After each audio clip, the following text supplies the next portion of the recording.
Buenos días a todos, transmitiendo para el canal de Macumutas.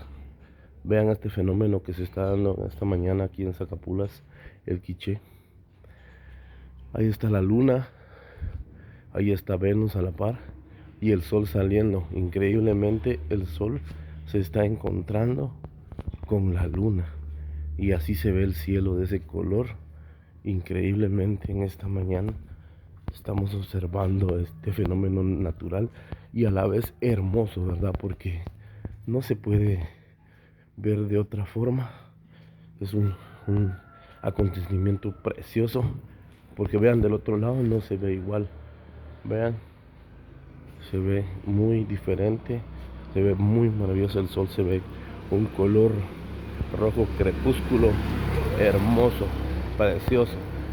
De esta manera es como está viendo este fenómeno aquí en Zacapulas.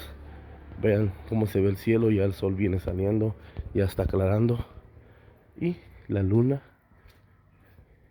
y Venus ahí a la par todavía, como esperando al sol. Qué belleza, qué fenómeno tan precioso el que se ve en esta mañana y así lo estamos admirando. Espero que a usted también le guste y haya visto esta preciosura. Gracias, no se olviden suscribirse al canal.